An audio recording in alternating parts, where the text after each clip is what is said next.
So my name is Søren Hermansen, and I'm the manager, director, leader. I don't know.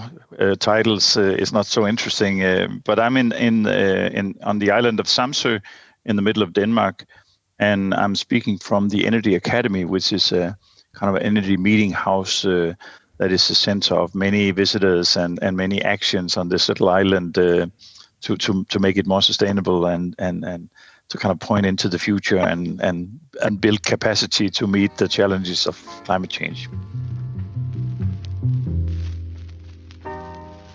This is the 2.5, Conversations Connecting Innovators. My name is Klaus. I'm an innovation coach in Baden-Württemberg in the southwest of Germany. In this episode of the 2.5 Innovator podcast, my guest is Soren Hermansen. After empowering the local community to change the local energy systems to renewable first, the Samso Energy Academy is supporting communities all around the world in doing so now. We are talking about empowering on many levels and yes, also with electric energy, a community. About a balance of transforming from the bottom up and the top down. About the opportunities of climate change. About starting locally and spreading globally. Also, we are talking about navigating the unknown and about the beauty of wind turbines. You can find the podcast on all major podcast platforms. Please subscribe to the show and leave a review wherever you listen to your podcasts. Subscribe to updates on the website at the2.5.net, where you also find additional information, videos, and a transcript of this episode. The link is in the show notes. Welcome, Søren, to the 2.5 today. Thank you very much for taking the time for this conversation. And you said that you are on Samsø, and I'm sorry that I'm butchering all these names. I think Danish is very difficult to pronounce for people that are not Danish. So please excuse that, but Samsø is an island in Denmark, in the Baltic Sea. What is around you? Please give us an idea of how the island looks like, or what do you see when you look outside of the window? Samsø is mostly farming community. It is I see fields of grain, wheat, and barley, and some grass. And if I turn around and look to the east, I see the rising sun. It's morning still, and there we have the sea. And if I look further out, I see Zealand, which is the bigger island where you have Copenhagen, the Danish capital, is positioned on Zealand. And further away is Sweden on the backside of Zealand. I can't see Sweden, but I can see it's about 15 kilometers in direct line from Samsø to Zealand. If I look in the other direction to the west, I see Jutland. And there's a couple of islands between Samsø and Jutland. There's a little bit longer, maybe 20 kilometers to Jutland from the island of Samsø. And we see Indelave and Tunø, which is two little islands. And then you have the mainland Jutland, which is a peninsula that is connecting Denmark to Germany, where we have the border near Flensborg and the south area of Denmark. So that's, we're right in the middle of Denmark, so to speak. You're on an island. It's a small island, and you have created something very special some years ago around energy on your island. And when you start reading about all these changes, all that transformation that you were working on, it looks like that Samsø is a model for sustainability. Is that true? Yes, the Samsø project started a long time ago in 1997. We had a minister of the environment, Mr. Svend Auken, the late minister of the environment. He passed away some years ago, but he was a really ambitious and very courageous minister, which I think ministers should be. And he went to Kyoto in Japan, which was then the third COP meeting after Rio in 1992, where the world decided to follow the Brundtland report, where they talked about biodiversity and taking care of the environment, which then became the running COP meetings, where I think we have COP 26 now in Scotland and this year. So the third COP meeting was in Kyoto, and he promised my minister that he would announce in Denmark a community that could fulfill the Danish ambition to be 100% self-supplied with renewable energy. And to be running for this competition, we had to send in a master plan indicating how you in 10 years would make this this transition to renewable energy. And Samsø won this competition. And then from 1998, I was the first staff. I was hired to kind of be the manager of the project, which was, nobody really knew where it would go, this project. A lot of very conservative old people said, yeah, that's fine. It's from the capital, it's from the parliament and from a minister. They talk a lot and they don't know how to in practice make this happen. So we had a lot of discussions about this on Samsø. Was this a good project for the island? Could we do it? Would it help some of the problems that we had here, namely an aging population, lack of good jobs, and the young people moving away to go to the big cities, to go to university and be educated and stuff like that. So, you probably see that in Germany and many other places also, that the rural area is suffering from what we call depopulation and aging population, because urbanization is happening while we are speaking here everywhere. And the big structures are centralized more and more. So yes, it was kind of a chance that we won this competition and then started a new innovation, which was the transition. Instead of having imported oil and fuels from outside, we started producing our own energy locally, which was also transforming the economical flow. So we could call it a modern version or a first version of circular economy, and the thinking of good household economy, where instead of importing and exporting, we started using ourselves, which is a much better, much more healthy economy, because it also produces jobs and innovation, and the money you gain from producing and selling energy to your neighbor will then be used to build a new house. So it starts a much more balanced economical evolution on the island, which has been very good. And this is also why we are today a good showcase for local innovation and development. It started as a competition, but then you had to be willing to take part of that competition. You had to be a group of people that sort of came up with the plan and that supported the plan also. It took time and possibly money to come up with all these plans. Did you have did you have enough support in the beginning from the community on Samsø to start such a transformation? That's a good question, because this is one of the key questions. I'm showing you now, just for the audience, that I'm showing you the report. So this is actually the 10-year report we wrote for the minister, and in this report we actually indicate year by year how we were going to make this transition, and that's the technical part. That's kind of the engineering. And for the engineer, this is a recipe. This is a kind of a manual for transformation, but it doesn't work when you go out and speak with people. They say, that's fine, you can go to hell with your manual, because I have other things to think about. And this is kind of I think, my biggest achievement in this also. I'm not an engineer. I'm actually educated as a farmer, and I have some other short-term educations as well as a communication person for environmental change. I very quickly, the hard way, learned that it was not about technology. It was not about the tools, but it was a process of change that has to be kind of manifested in people's heads. So we actually kind of made it a habit to ask the question before somebody gave us the answers, which is all in this report. We have all the answers on how to do it. But the problem is that you don't understand that if you haven't formulated the question before you get the answers. So we had to kind of reinvent ourselves and start asking questions. What is the biggest problem on this island in 1997? It is lack of jobs. We had a big company that just closed down and 100 people got out of work. And that was a big depression on the island. And of course, you could speak to these people from two different dimensions. Either, you can move away, or you can find another way to live, or let's look into this new adventure and see if there's any jobs in it. Maybe if we look at this job, it could be the answer to our questions, namely, how do we create a steady flow of good jobs that could create an income so people can make a live life there.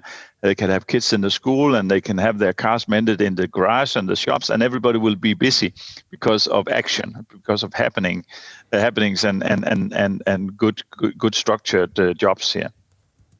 And then people started moving and thinking, oh, maybe we should have a look at this crazy project from Copenhagen, from the capital, from the minister, and rethink our own, what do you call it, conservative picture or image of this island being a farming island with primary production of pig, pork meat and bacon and potatoes and vegetables. Maybe we could also be energy farmers and produce our own energy.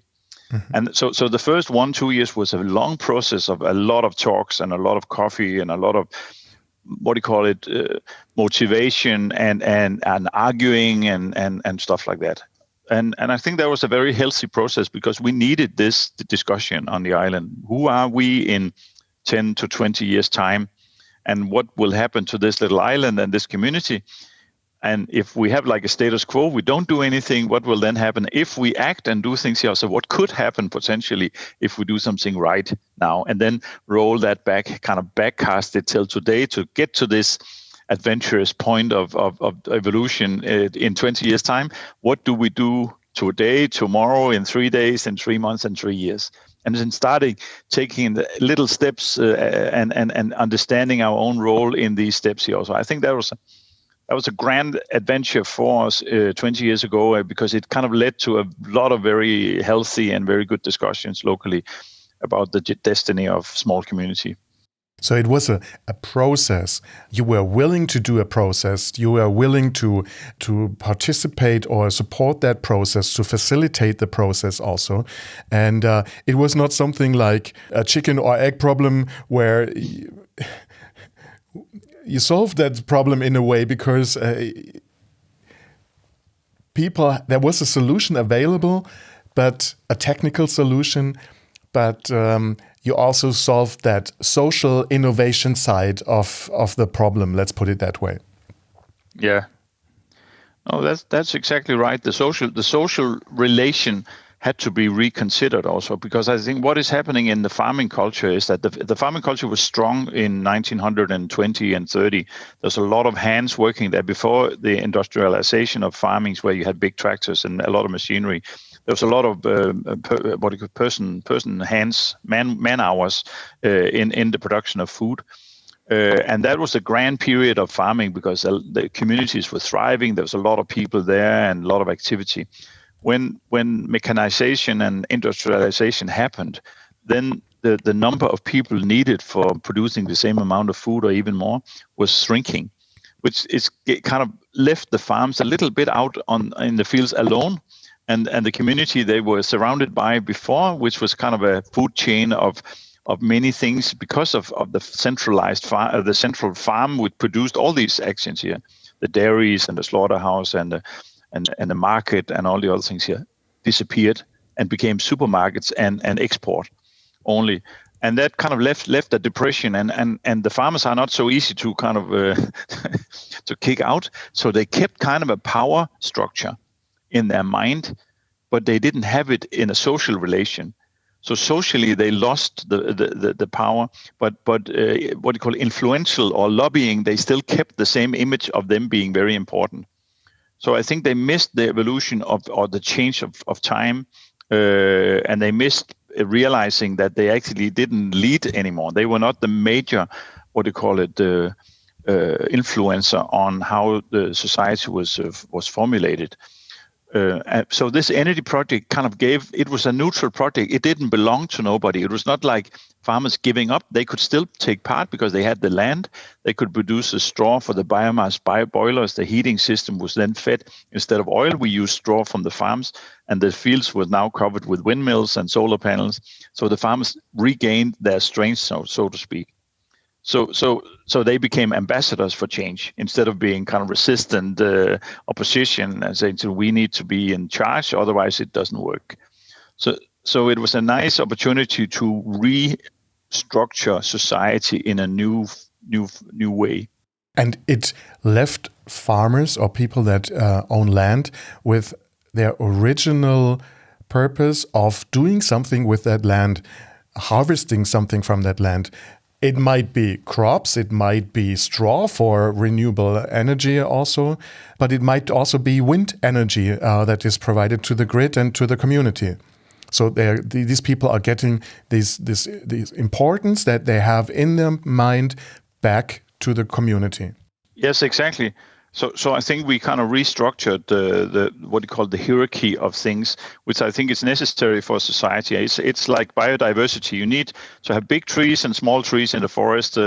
Otherwise, it's not a forest because the small trees are protecting the big trees for the wind that comes in here, and so on and so forth. It is the connection of things that is important. It's not trying to be individual or have the monopoly of things here. It's a multiple.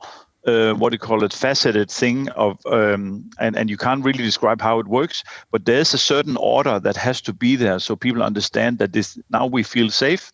It looks like we have everything under control, if we can say that. It's not really under control, but we understand the setting of things.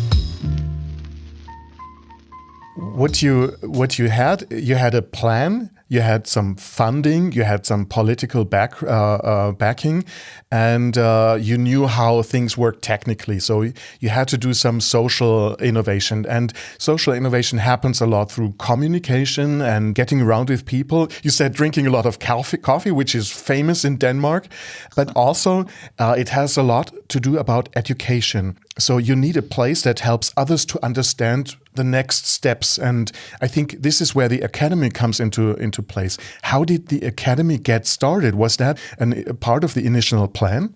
It was we talked about having an energy house, which was kind of an exhibition, meeting, education place where people could come and meet and stuff like that. And we wanted to have it near the public school, so the school kids could use it in the daytime and the adults or the citizens could use it in the nighttime. It never really happened because we couldn't. I mean, the school that's two different economies and two different systems, so it didn't really work. So in the first 10 years, we didn't have the Energy Academy. We rented space in public buildings and other places, and we had these meetings. But we learned also. I mean, it was not all funded. We have something called the feed-in tariff, which you also have in Germany for wind power and solar energy, where you have a fixed tariff for the kilowatt you export to the grid. So a net metering arrangement for solar panels and a feed-in tariff for wind turbine. We also had that.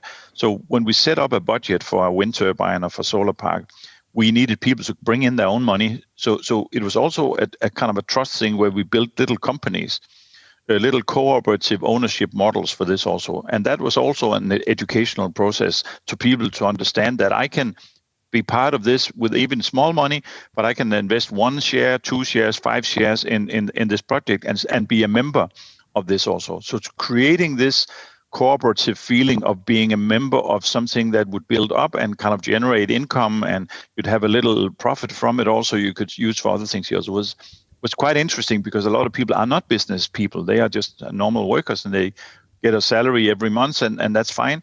But here they became kind of small-time investors, and we had to train the bank also and get a new relation with the bank, so they would secure the bank loan, so people could invest their money in new structures and also rebuild the houses, put in more insulation. So it became a food chain of action where we needed every time we introduced something new. We needed to have a lot of meetings where we invited specialists from outside to teach people about the consequences of action. So capacity building was a very, very crucial factor of the innovation. Because information and knowledge is key to decisions and action.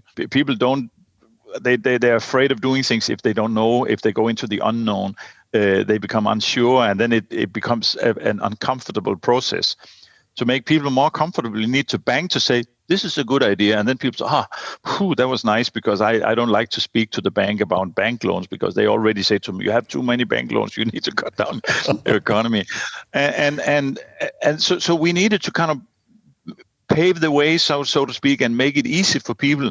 Not totally easy, but make it easier so people could go into this new endeavor and try something they never tried before.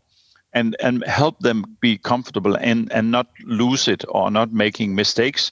Because we also knew that if we made too many mistakes in this, then the people would say, oh, this is dangerous, so let's stay out of it. So after 10 years, we then built the Energy Academy. We got enough money and funding to build this house here. And since then, we had a growing number of visitors from all over the world. And we still do municipal and town meetings also for people here. If there's something we need to discuss, then it happens here at the Academy. So people accept this as the meeting house for energy and sustainable development. Are you organized as a cooperative, as a Genossenschaft in German? Yes.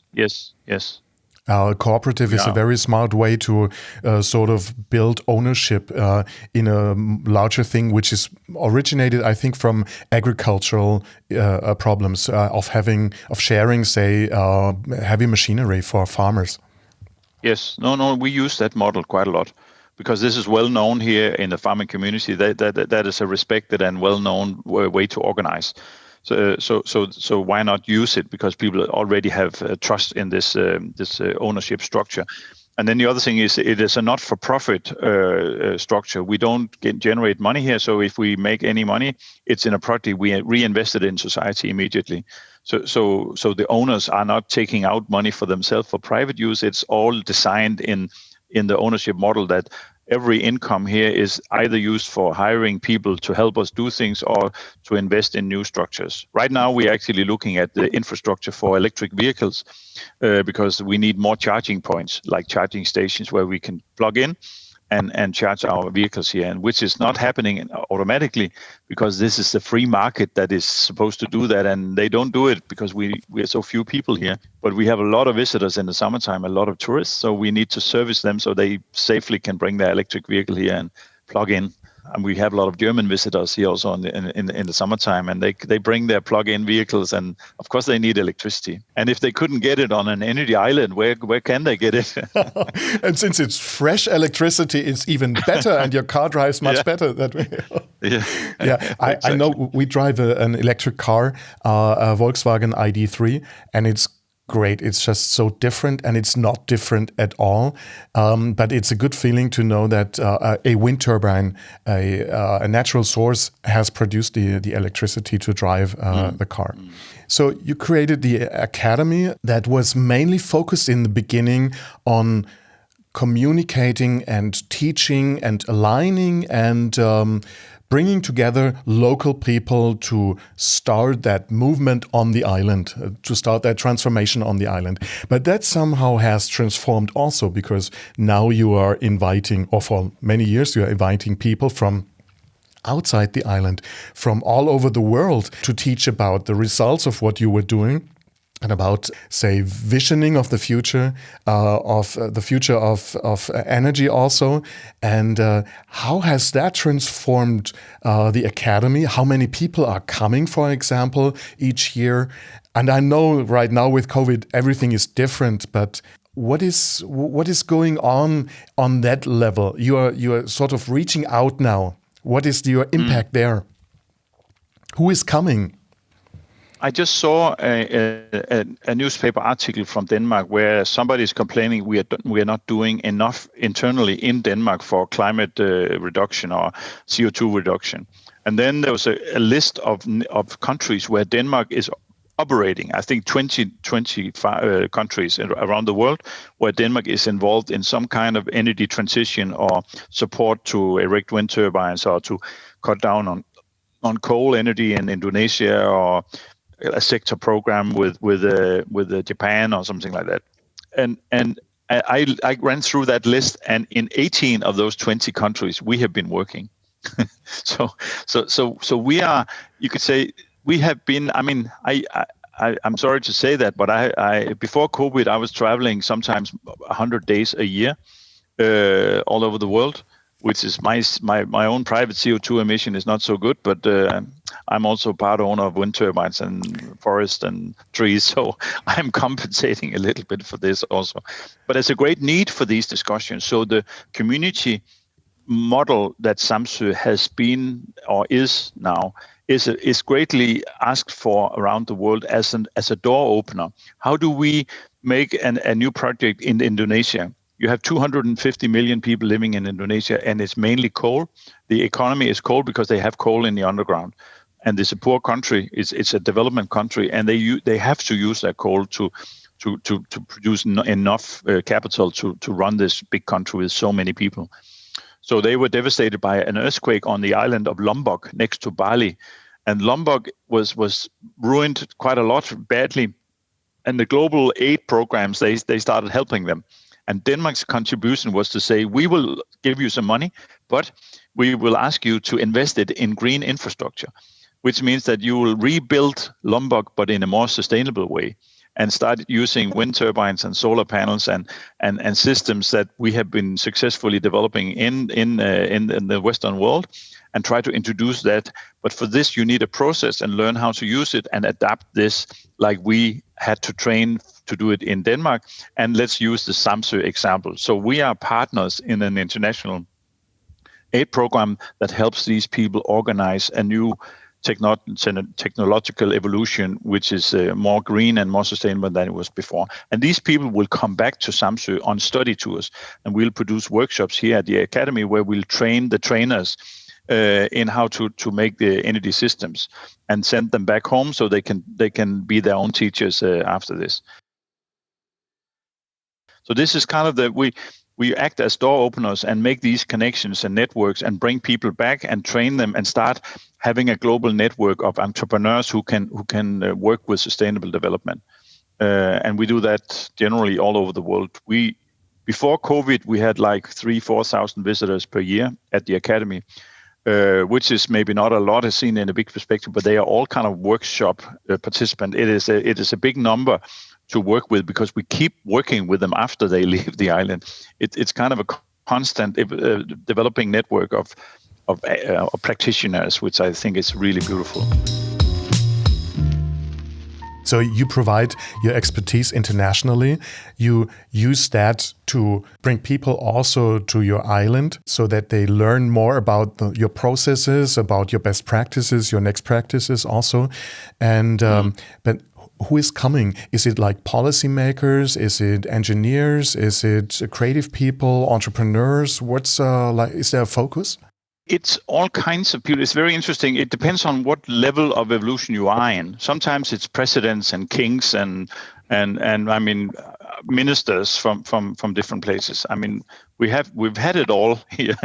And sometimes it's a group of farmers from a farming community in Finland, or it could be a group of citizens from the town of Wolfhagen in Germany, where you have Energi or you have a sustainable energy development where they want to see they are doing very good themselves, but they want to kind of go out and be more inspired and do more here. Or it could be students from a university in Japan who has sustainability as their main master, and they come here and stay for a while to learn about this. So it's all levels of community. I mean, we also had a group of housewives from America, housewives for sustainable development. So I think we can't really name them in one group, but it is organizations who are either in the starting position or in the middle of a development process where they realize that we need to know more, we need to learn more and be inspired to take the next step.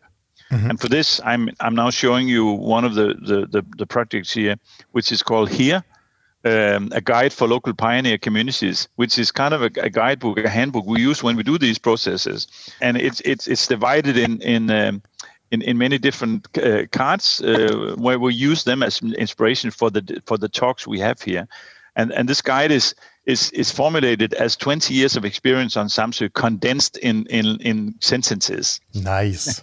and it is a nice tool because it's called Here. And I have it in my bag when I travel around the world. I've been working with First Nations in Canada for many years. Also, I'm a mentor in a First Nation program because they have a lot of off-grid communities. And I bring this guide, and it says Here, which it's in the middle of Canada here. So it's always here because this is where it's all about. I mean, you have to have a starting point, which is right here.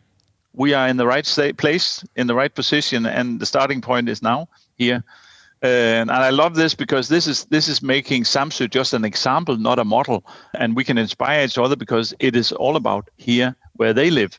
the other guys. And I think that is maybe the most important for me to say that Samsø is not really a recipe for change, but it's an inspiration for other people. And this is where you meet real people face to face, and you can ask them questions about how do you feel about this. And you have this farmer, or this plumber, or this politician saying, well, it's a challenge to live here. There's a lot of things we need to take care of, and have this realistic check-in. It's not just the fashionable showcase. It's a real life experience. I told you in the beginning that I really love Denmark, and I think this is one of these examples why Denmark is so great, and you really have to respect it also. There's so much going on in a different way of looking at things. So you have just mentioned one thing of how academia can be turned into action, into practice. Is there another thing, like a next step that you advise to do if somebody came to you, for example, but wants to start something similar than you have done on Samsø as a community? I think one of the things I have learned, I'm still learning in these processes, because things are also changing. Evolution is happening while we're speaking. I have here on my wall also the UN development goals. So you have like the 17 UN development goals, and everybody is saying that this is really good, and I agree. This is really good.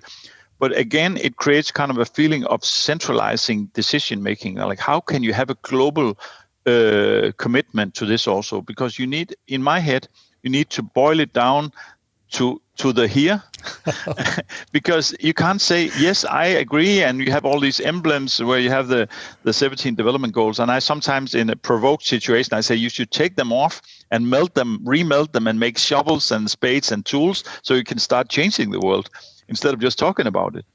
And I know there's a lot of political work to do to make commitments from states and make laws and regulatories and make funding also for change here. So I don't try to be ignorant or arrogant, but I just say for local people, it can sometimes be very abstract to hear about all the targets and the goals and things here also, where they miss the feeling of what do I do? What can I do here also? And to start this discussion, I very often open with a why, not how, because a lot of people want to have the how answered immediately. How do we do this? And then you have the answers and you can start doing it. I'd rather start with the why should we make change? What's your why? And because this brings in more social, psychological, and human thinking in the equation, instead of just technology and money and political decisions. It's also like a social movement where you help each other being more brave and courageous, so you can step into this new endeavor here instead of being kind of punished by threats of climate change. It's going to be hell in a few years because we have rising temperatures and sea levels and stuff like that.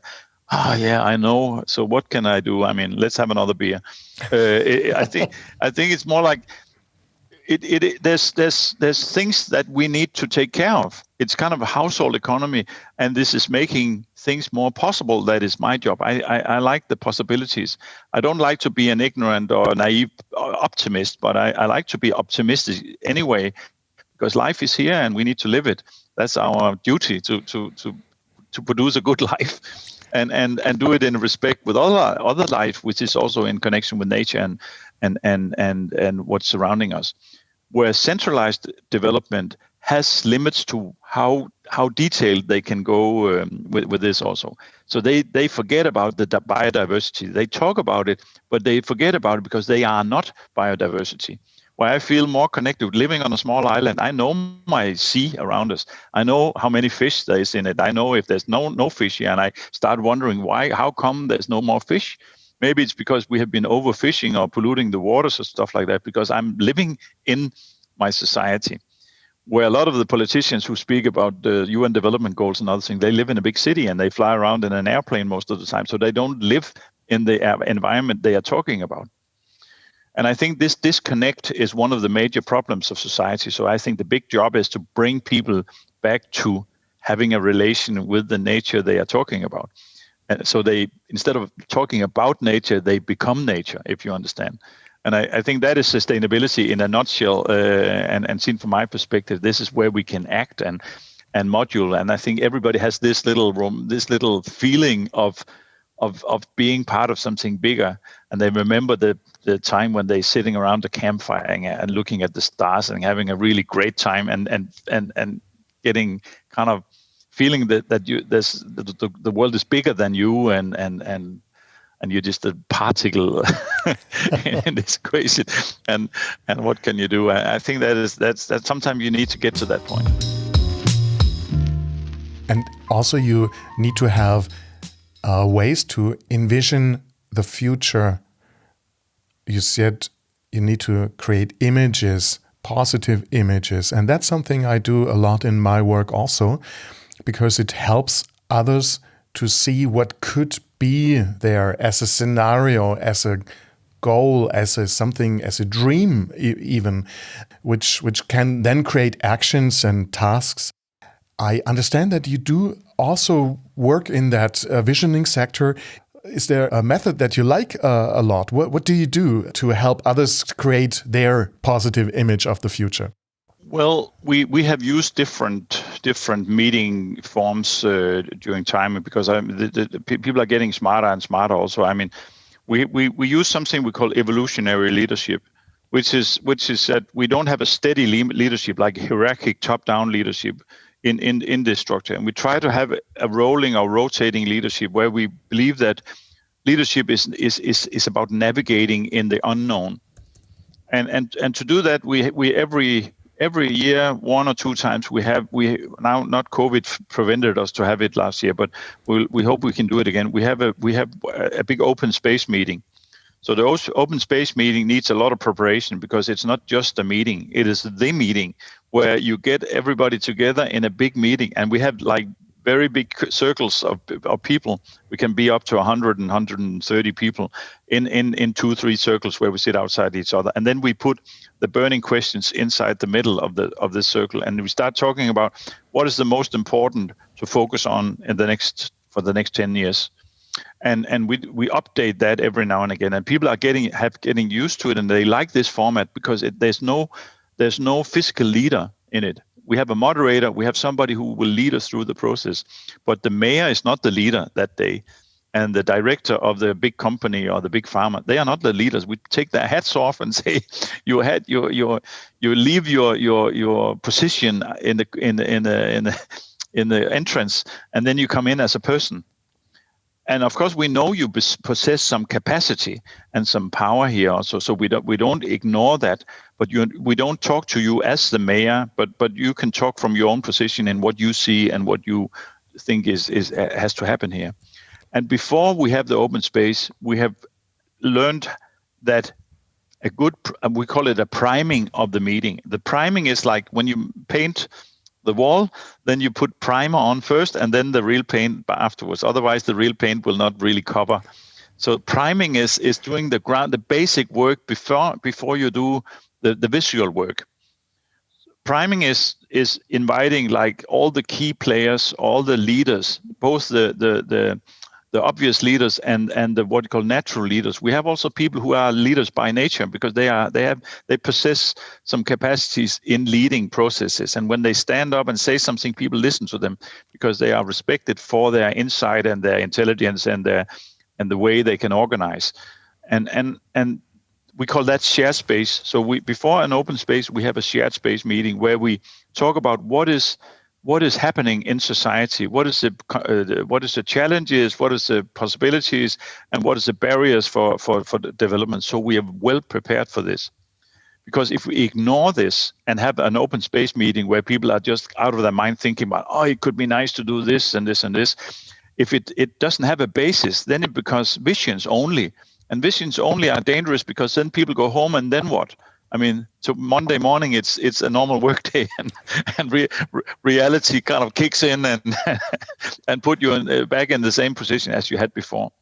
To create these little, what do you call it, nurseries of new thinking and new, you have to do it from the positions you have today, and to have that, you have a trusting kind of examination of what that level is. So the shared space provides the question that we then talk about in the open space. Mm-hmm. Because then you can be sure that somebody is actually they are holding these questions as a newborn baby. I mean, this is my responsibility to carry this idea and make it live and nurse it and feed it so it grows and becomes something.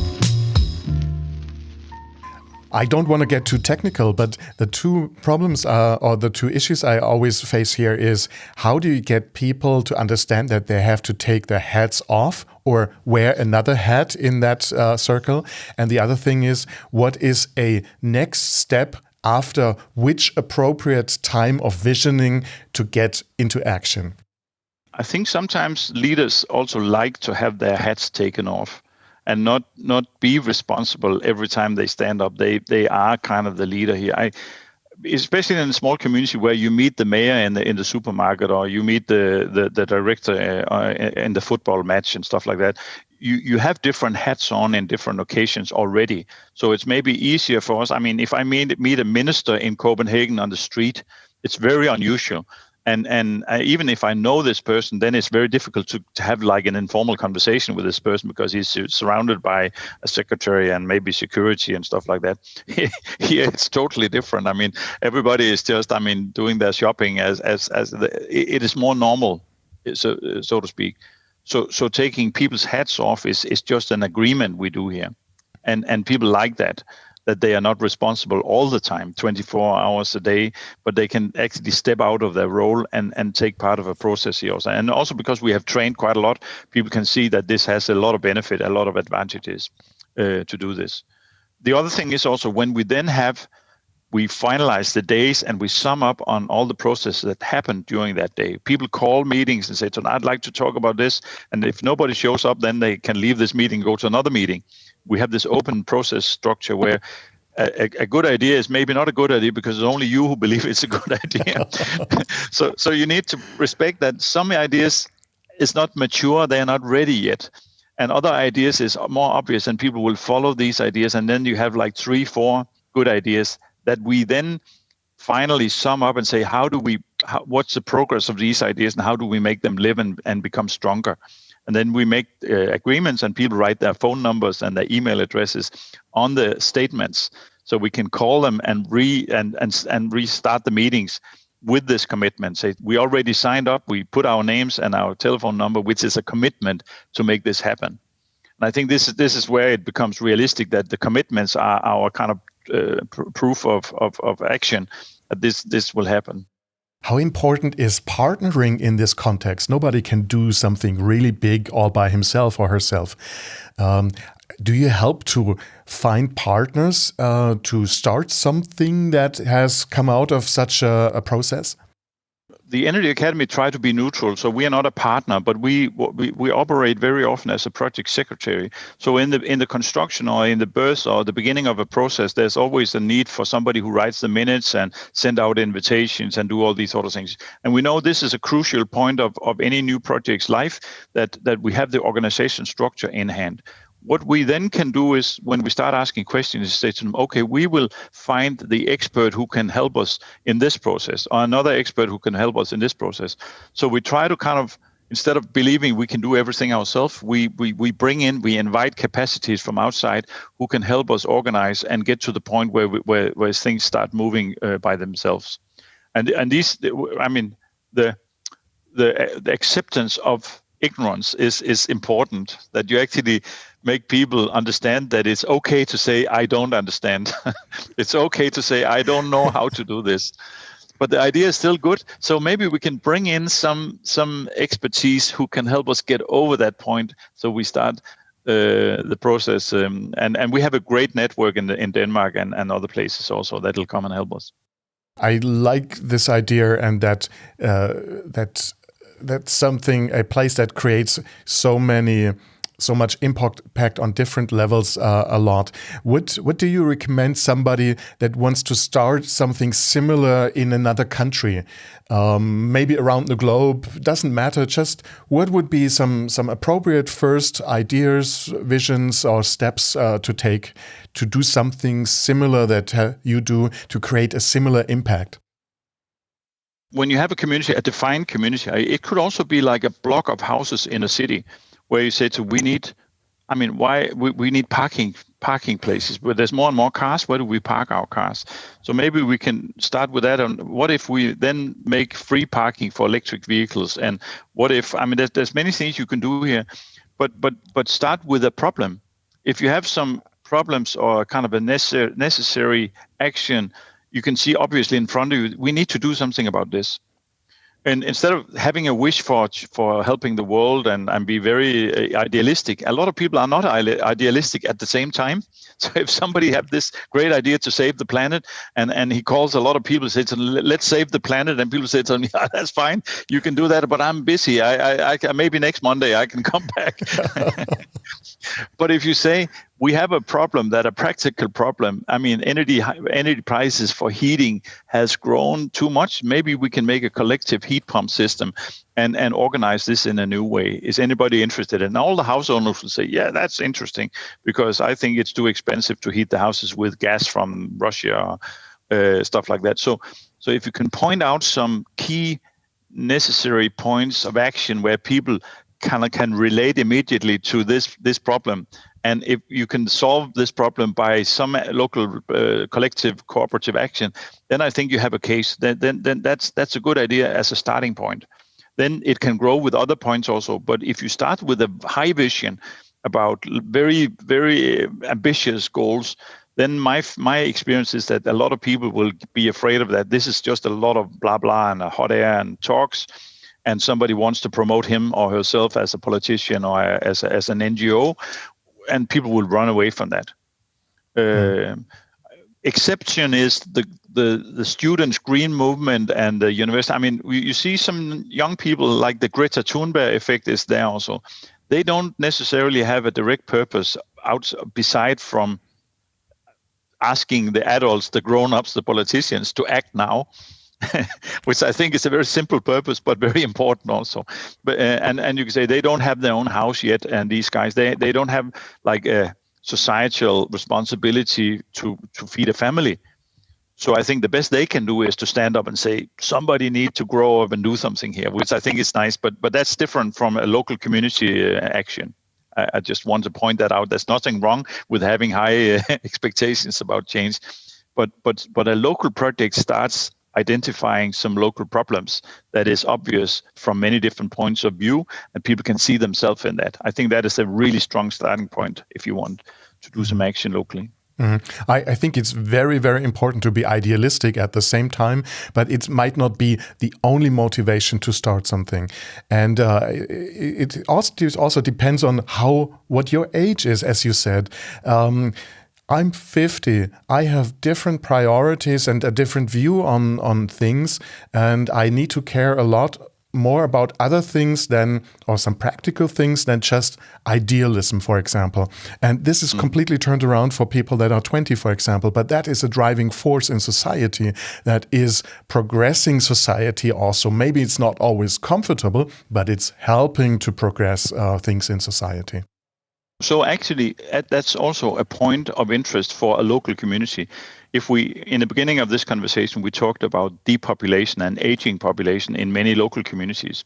So we are actually somehow missing the revolutionary young guys who can stand up and say, we want change, and we want change now. Because this is where they push the elder generation, like I'm even older than you are. So I'm very comfortable in my own, organization structure.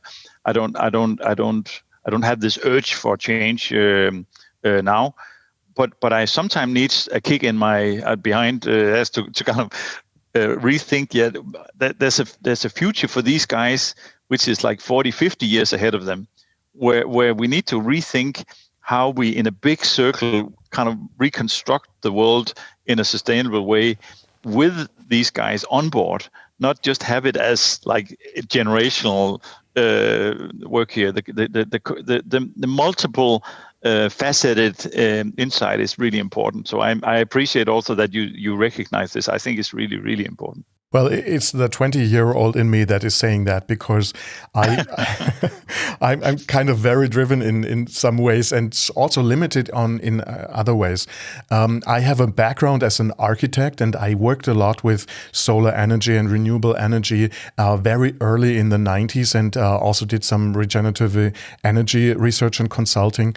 So that was kind of my basic thing I'm operating from. So it's not new to me to build wind turbines or use solar panels and reduce energy consumptions.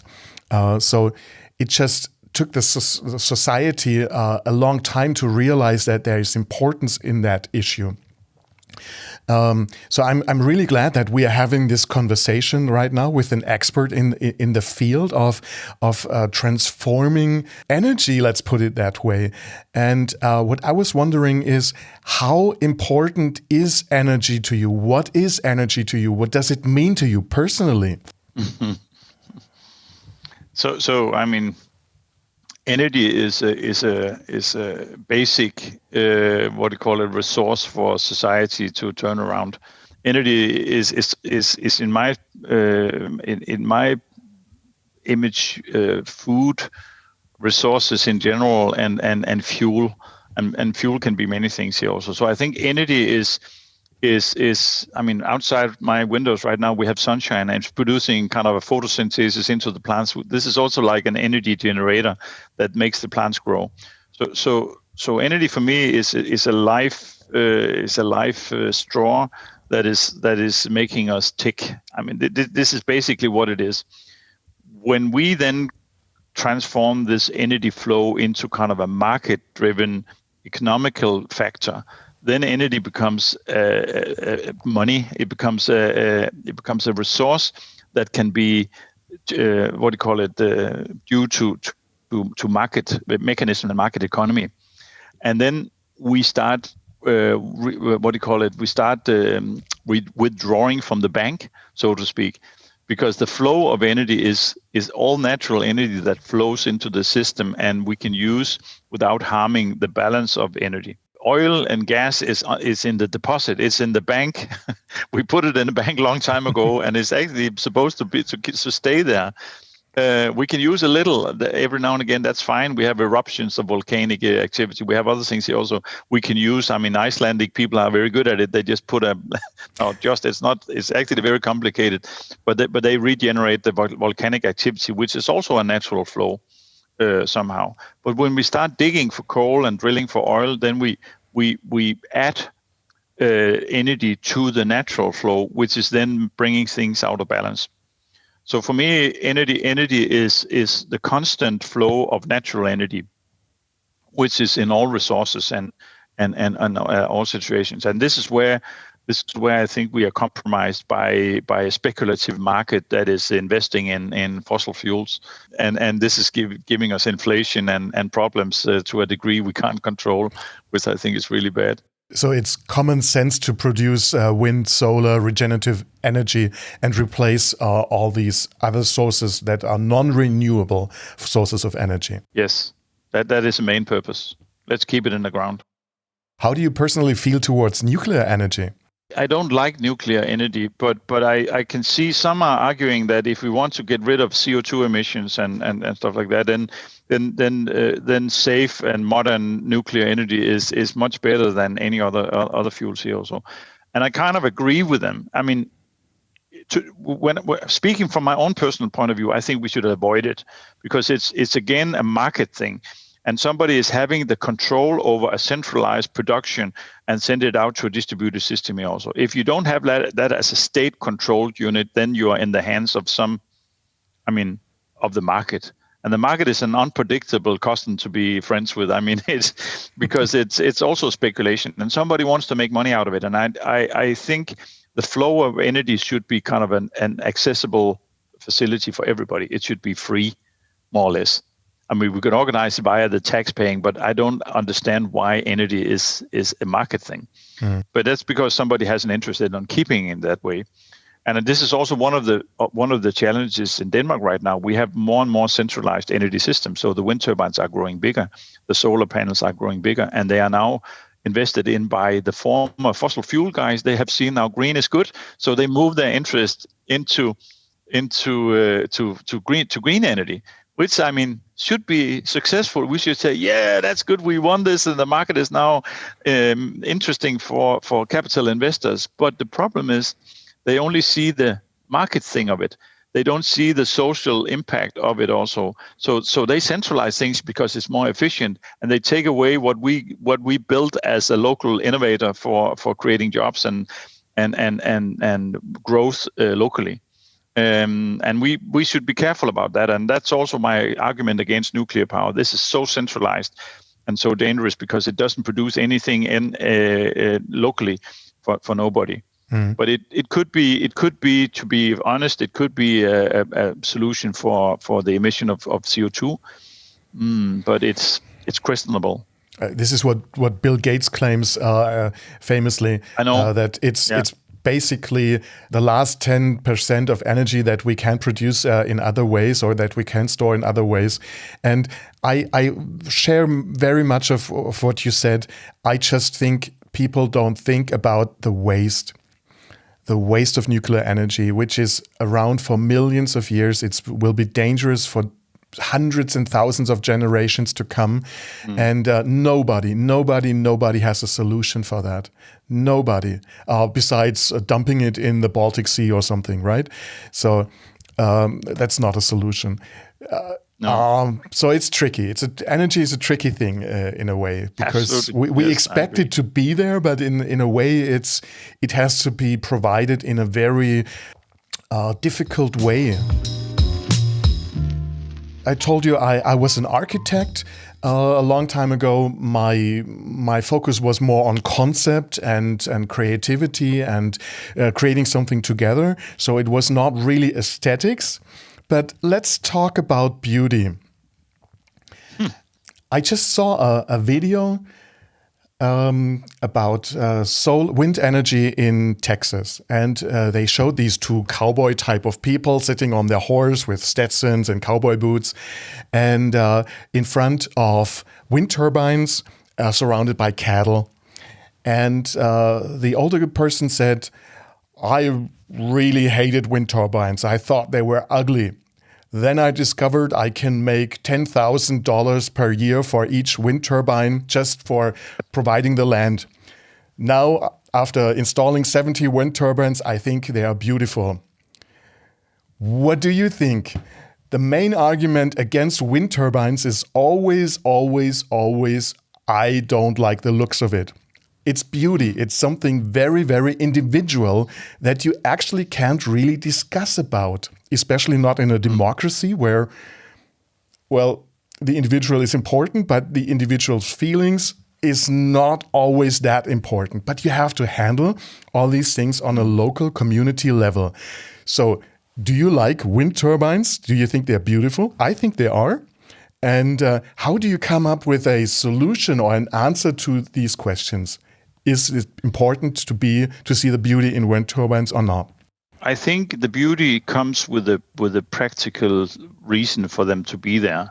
I mean, if you have you can list up what would make you more more happy about being a neighbor to a wind turbine, because I think it is we have a lot of very abstract and very creative arguments against wind turbines. They kill a lot of birds, and they do all kind of things. They make low frequency noise, so you can't sleep, and it makes you nervous and stuff like that. We have like 3-year studies of people's physics and mental health, and they can't see anything. It is all think. I mean, I'm trying not to be ignorant, but I believe it's about the disconnect to things. Where on Samsø you spend a lot of time talking about the next generation wind turbine. We had some old wind turbines, and they were positioned different places on Samsø, like little 55 kilowatts up to 250 kilowatt, very small wind turbines from the 80s.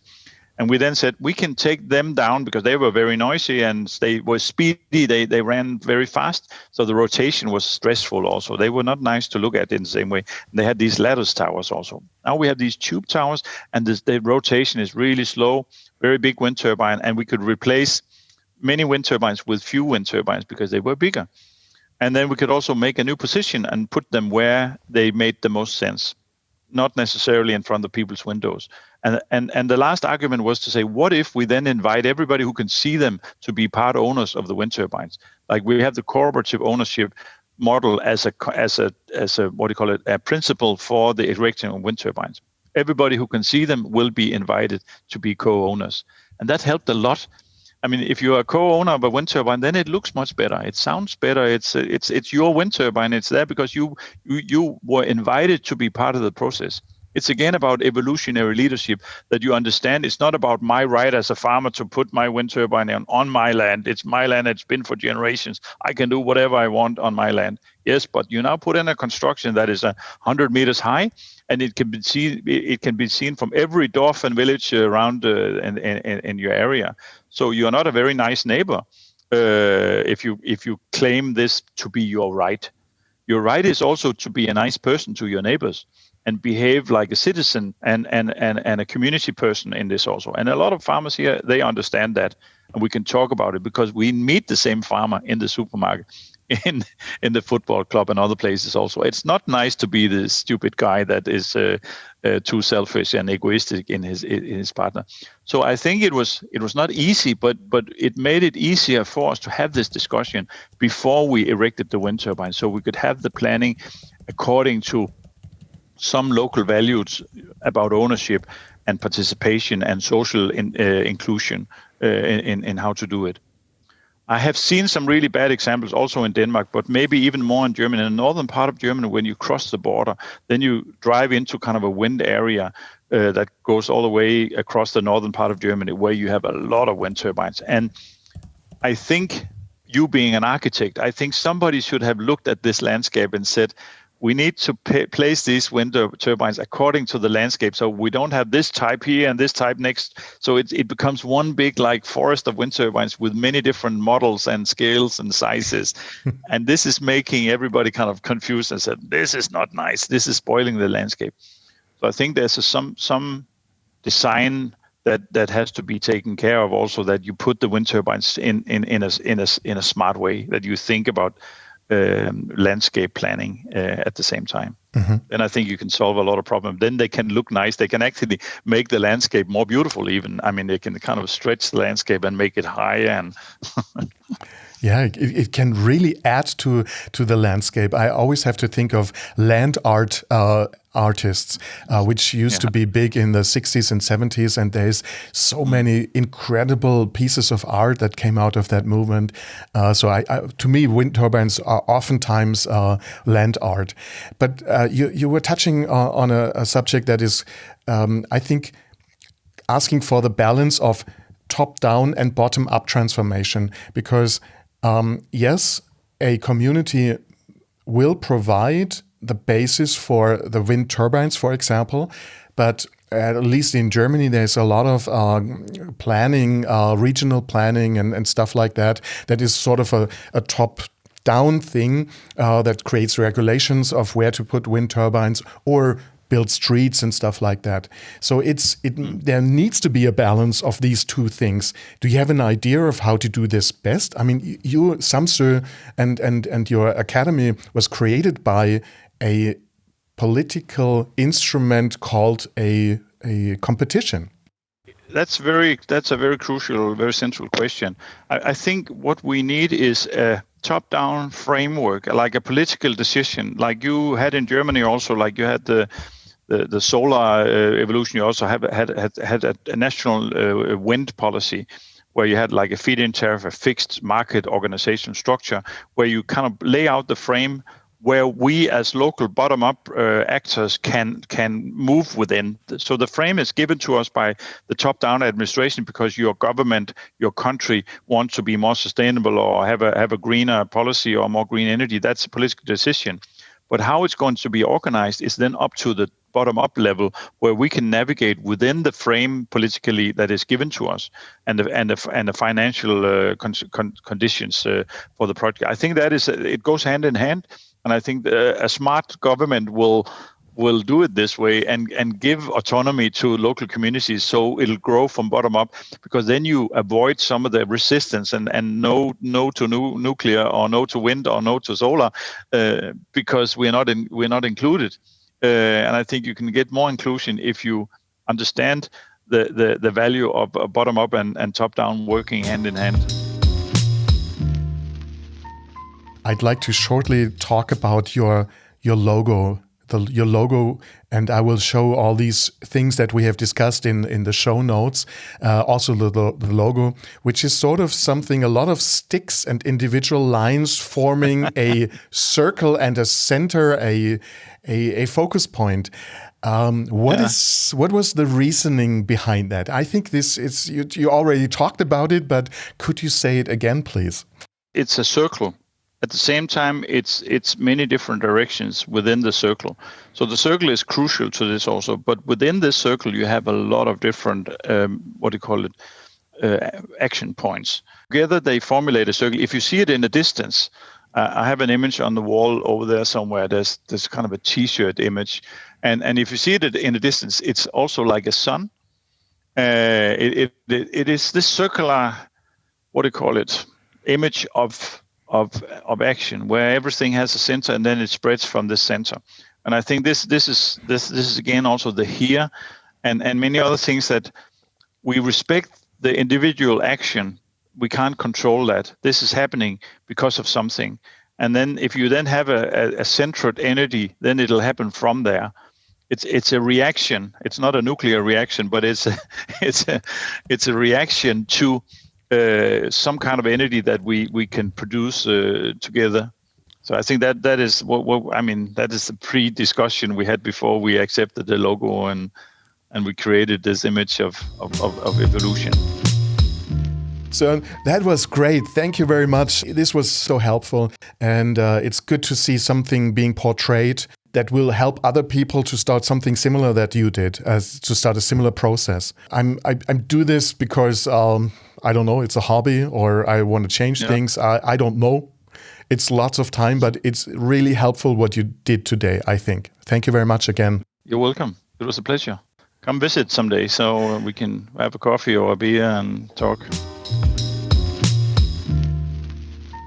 That was my conversation with Søren Hermansen, the director of the Energy Academy in Samsø, a Danish island in the Baltic Sea. In the end of our conversation, we also talked about the Energy Academy's Pioneer Guide, which I will link in the show notes. On the Pioneer Guide, you can see most of what is in here on the website.